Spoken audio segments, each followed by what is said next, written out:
as I have, or if you left your wallet at home and you have to go back after spending an hour in the commute. If you won some money at the casino and then put all your winnings on red but it came up black. If you got your best shirt dry cleaned before a wedding and then immediately dropped food on it.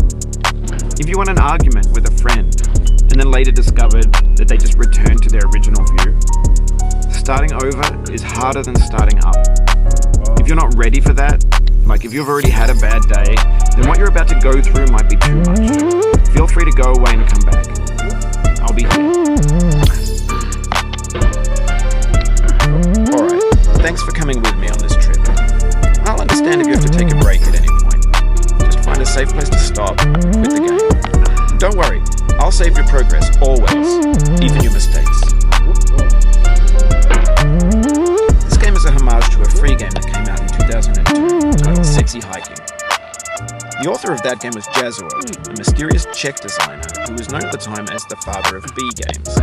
And B games are rough assemblages of found objects. Designers slap them together very quickly and freely, and they're often too rough and unfriendly to gain much of a following. They're built more for the joy of building them than as polished products. In a certain way, Sexy Hiking is the perfect embodiment of a B game. It's built almost entirely out of found and recycled parts, and it's one of the most unusual and unfriendly games of its time. In it, your task is simply to drag yourself up a mountain with a hammer. That act of climbing, in the digital world or in real life, has certain essential properties that give the game its flavour. No amount of forward progress is guaranteed.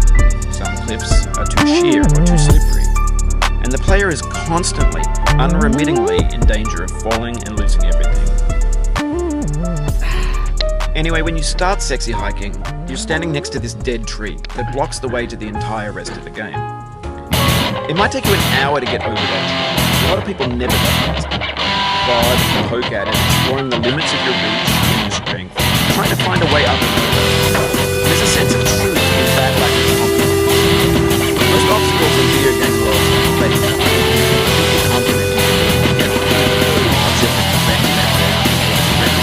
Just by spending it.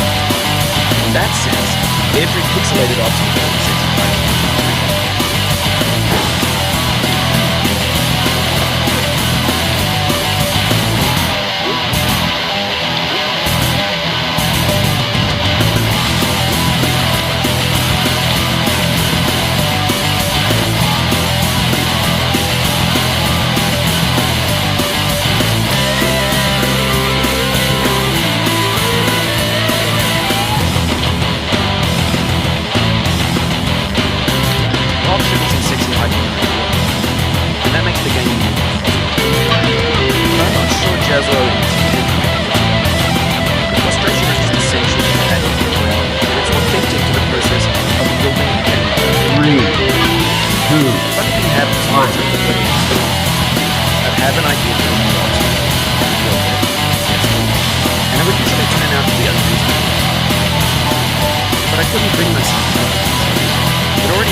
Imaginary mountains build themselves from that image.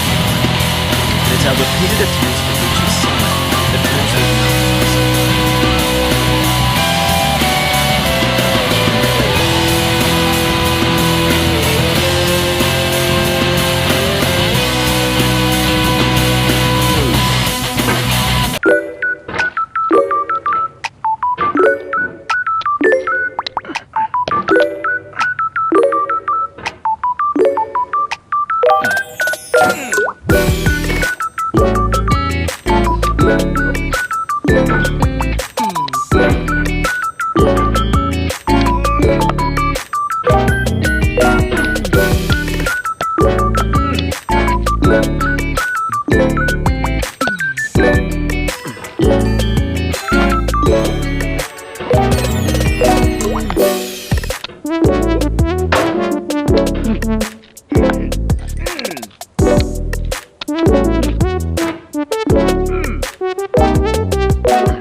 that can be like working with quickset cement.